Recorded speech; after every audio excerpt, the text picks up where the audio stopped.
Hello बच्चों, आप लोगों का हमारे क्लास में स्वागत है। आज हम लोग एनसीईआरटी क्लास 8 की भूगोल बुक पढ़ेंगे, जिसे फर्स्ट चैप्टर है संसाधन। संसाधन के बारे में हम लोग महत्वपूर्ण टॉपिक को समझेंगे। नेक्स्ट हमारा जो दे रहा है, मोना और राजू अपना घर साफ करने में अम्मा की मदद कर रहे थे। इन सभी चीजों को देखो, कपड़े, बर्तन, अनाज, कंघा, शहद की बोतल, किताबें, इनमें से प्रत्येक उपयोगी हैं। मोना ने कहा, इसलिए ये महत्वपूर्ण है। अम्मा ने कहा, ये संसाधन है। संसाधन क्या है अम्मा से राजू ने प्रश्न पूछा। अम्मा ने बताया, प्रत्येक वस्तु जिसका उपयोग आवश्यकताओं को पूरा करने के लिए किया जा सकता है वह संसाधन है। तो आप लोगों ने समझा कि प्रत्येक वस्तु जिसका उपयोग आवश्यकता को पूरा करने के लिए किया जाता है वो क्या है, संसाधन है। आपने चारों ओर देखिए और निरीक्षण कीजिए, आप संसाधनों के विविध प्रकारों को पहचानने में सक्षम होंगे। आप प्यास लगने पर जो जल पीते हैं, आप अपने घर में जिस विद्युत का उपयोग करते हैं, स्कूल से घर पहुंचने के लिए उपयोग किए गया रिक्शा, पाठ पुस्तक जिसका उपयोग आप अध्ययन के लिए करते हैं, ये सभी संसाधन हैं। आपके पिता ने अपने लिए नाश्ता तैयार किया। आपके लिए नाश्ता तैयार किया। उन्होंने जिन ताजी सब्जियों का उपयोग किया वे भी एक संसाधन है। जल, विद्युत, रिक्शा, सब्जियां, पाठ पुस्तक, सभी में कुछ एक जैसा क्या है, उनमें से सभी वस्तुएं का उपयोग आपके द्वारा किया गया, इसलिए वे उपयोगी है। एक वस्तु अथवा पदार्थ उपयोगिता अथवा प्रयोज्यता उसे एक संसाधन बनाती है। राजू अब जानना चाहता था कि कोई भी वस्तु संसाधन कैसे बनती है। अम्मा ने बच्चों को बताया, वस्तुएं उस समय संसाधन बनती है जब उसका कोई मूल्य होता है। इसका प्रयोग और उपयोगिता इसे मूल्य प्रदान करते हैं। सभी संसाधन मूल्यवान होते हैं, अम्मा ने कहा। मूल्य का अर्थ है महत्व।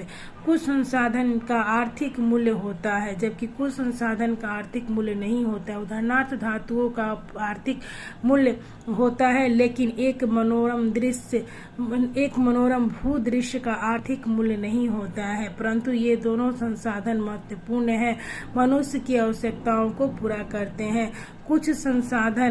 कुछ संसाधन समय के साथ आर्थिक रूप से मूल्यवान हो सकते हैं। आपकी दादी के घरेलू नुस्खे का आज कोई वाणिज्य मूल्य नहीं है, लेकिन यदि वे पेटेंट करने के उपरांत मेडिकल फर्म द्वारा बेचे जाते तब वे आर्थिक मूल्यवान हो जाते। यहाँ पेटेंट का अर्थ दिया हुआ है। पेटेंट का तात्पर्य है किसी विचार अथवा आविष्कार पर एकमात्र अधिकार से है। ओके, तो यहाँ पर हम लोगों ने संसाधन के बारे में देखा।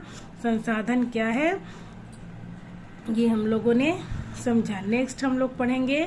नेक्स्ट है हमारा शब्दावली। आगे पहले देख लेते हैं। प्रौद्योगिकी किसी कौशल करने अथवा वस्तु बनाने के नवीनतम ज्ञान का अनुप्रयोग प्रौद्योगिकी कहा जाता है। ठीक है, नेक्स्ट हम लोग पढ़ते हैं अपने टॉपिक को।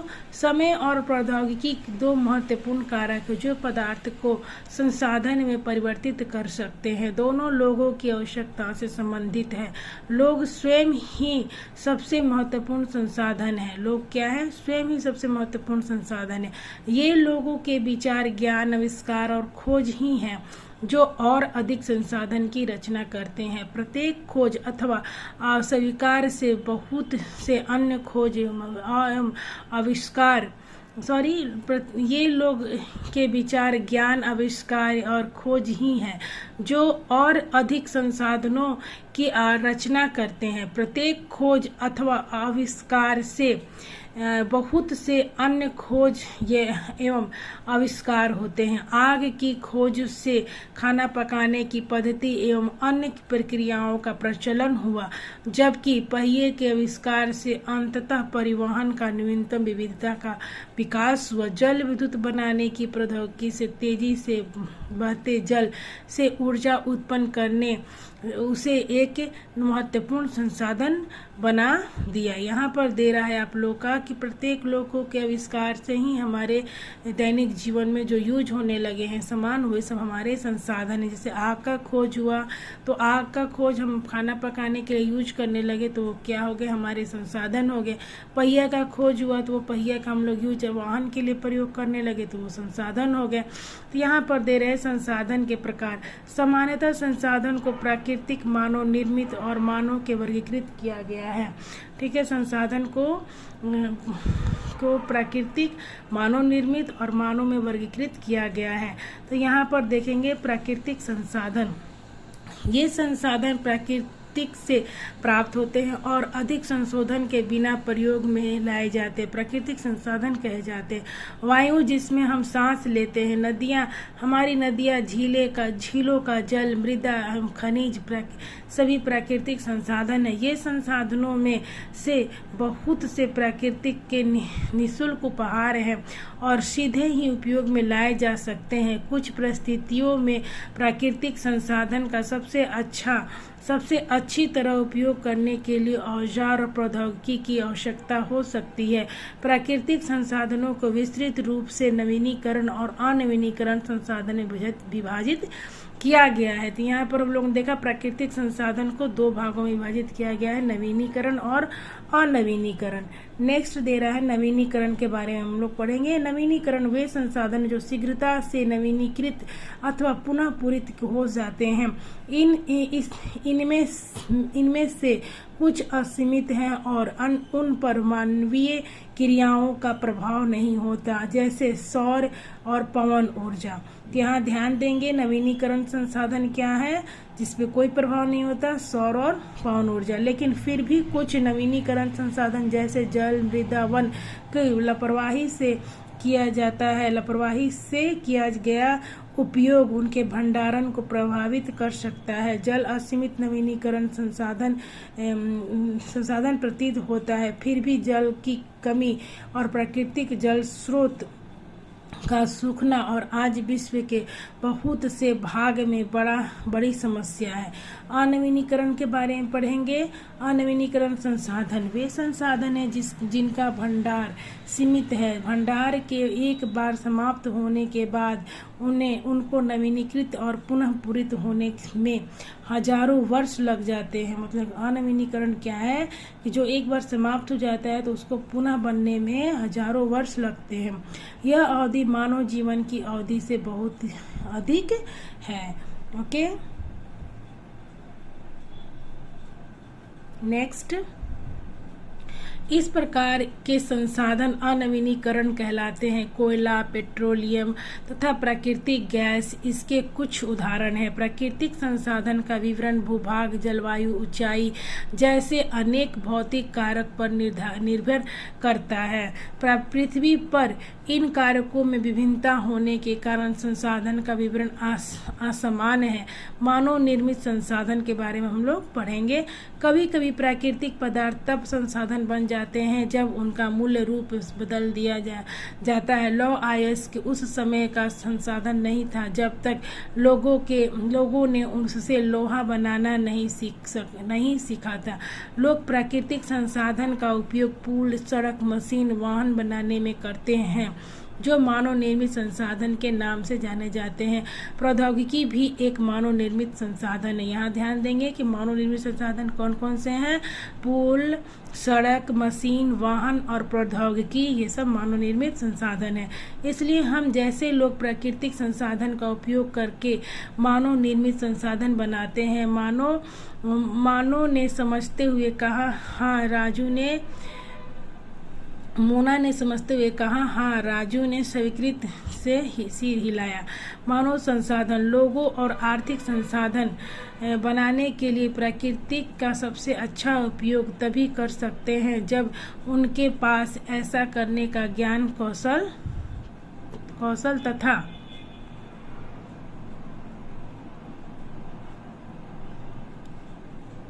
प्रौद्योगिकी उपलब्ध हो। इसलिए मनुष्य एक विशिष्ट प्रकार का संसाधन है, अतः लोग मानव संसाधन है। शिक्षा और स्वास्थ्य लोगों को बहुमूल्य संसाधन बनाने में मदद करते हैं। अधिक संसाधन के निर्माण में समर्थ होने के लिए लोगों के कौशल में सुधार करना मानव संसाधन कहलाता है। यहाँ पर पॉइंट नोट कर लेंगे। मानव संसाधन क्या है? संसाधन संरक्षण हम यहाँ पर देखेंगे, संसाधनों को कैसे हम लोग संरक्षित कर सकते हैं। मोना ने एक बुरा सपना देखा। उसने देखा कि पृथ्वी पर सारा जल सूख गया है और सारे पेड़ कट गए हैं। वहाँ पर न तो छाया ही थी और न ही कुछ खाने पीने के लिए था। लोग परेशान हो रहे थे और चारों तरफ भोजन और छाया की तलाश में निराश घूम रहे थे। ठीक है, नेक्स्ट यहाँ है कि उसने अपनी माँ को सपने के बारे में बताया। उसने पूछा, अम्मा क्या यह सच हो सकता है? हाँ, अम्मा ने उत्तर दिया। यदि हम नवीनीकरण संसाधन के प्रति सतर्क नहीं रहते तो वे बहुत ही दुर्लभ हो सकते हैं। अनवीनीकरण संसाधन निश्चय ही समाप्त हो सकते हैं। राजू ने पूछा, हम इसके लिए क्या करना चाहिए हमें?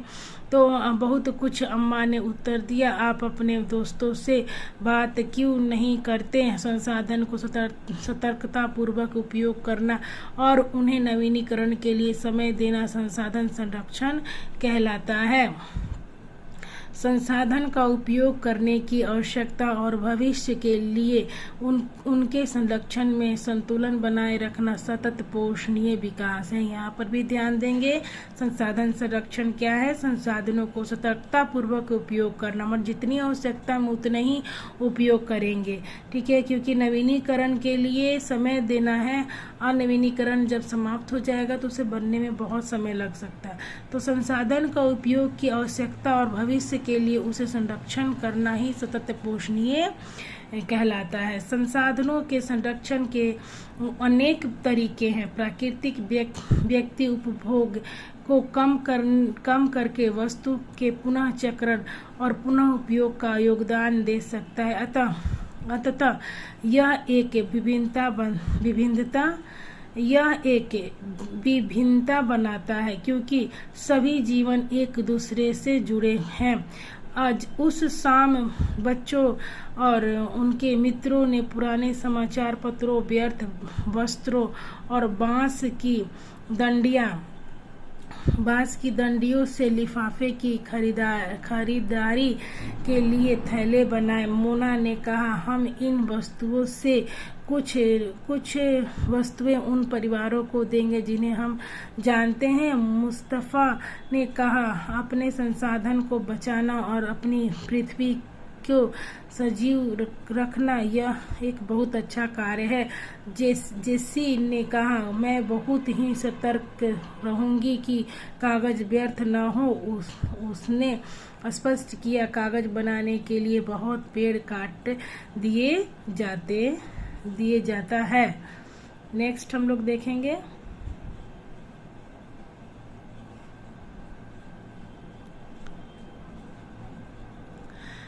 मैं ध्यान रखूंगा कि मेरे घर में विद्युत व्यर्थ न हो।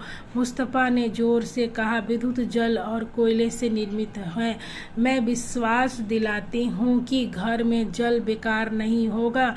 जल की एक एक बूंद मूल्यवान है। आशा ने कहा, बच्चे ने कहा, हम सब मिलकर अंतर ला सकते हैं। यह कुछ कार्य मोना, राजू और उनके मित्र ने किया। आपका क्या विचार है? आप संसाधन संरक्षण में कैसे मदद करने जा रहे हैं? हमारी पृथ्वी और इस पर निवास करने वाले लोगों का भविष्य पेड़ पौधे और परितंत्र की सुरक्षा संरक्षण से जुड़ा है। यह सुनिश्चित करना हमारा कर्तव्य होता है कि सभी नवीनीकरण संसाधनों के उपयोग सतत पोषणीय हैं। पृथ्वी पर जीवन की विविधता संरक्षित किए जाए, प्राकृतिक पर्यावरणीय तंत्र की हानि कम से कम की जाए।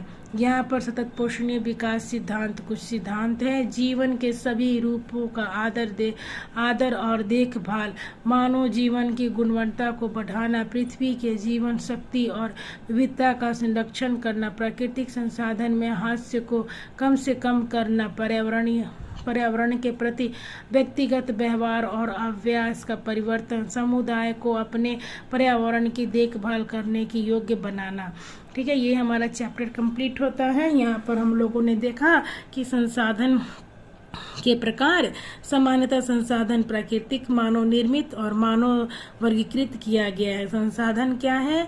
तो प्रत्येक वस्तु जिसका उपयोग आवश्यकताओं को पूरा करने के लिए किया जा सकता है वो संसाधन है। प्राकृतिक संसाधन के बारे में हम लोगों ने पढ़ा। प्राकृतिक संसाधन क्या है? जो संसाधन प्राकृतिक से प्राप्त होते हैं और अधिक संशोधन के बिना उपयोग किए जाते हैं वो प्राकृतिक संसाधन कहलाते हैं। वायु, जल, नदियाँ, झील, मृदा, खनिज, ये सब क्या है? प्राकृतिक संसाधन है। और उन्हें भी दो भागों में विभाजित किया गया है, नवीनीकरण और अनवीनीकरण। इसे ध्यान में रखेंगे। नवीनीकरण क्या है? वायु, जल, मृदा। अनवीनीकरण क्या है? कोयला, पेट्रोलियम तथा प्राकृतिक गैस। मानव निर्मित संसाधन क्या है? पुल, सड़क, मशीन, वाहन, लौह अयस्क। ठीक है, ये सब हमारे पॉइंट है, इसे नोट करके रखेंगे और हमारा चैप्टर कंप्लीट होता है। और हमें ध्यान से इस चैप्टर को कंप्लीट करके पढ़ना है। और बच्चों, आप लोगों को मेरा टॉपिक पसंद आया है तो आप लोग लाइक करें, सब्सक्राइब करें, जिससे मुझे और आगे वीडियो बनाने के लिए मैं पूरी तरह से कोशिश करूँगी। Okay, thank you.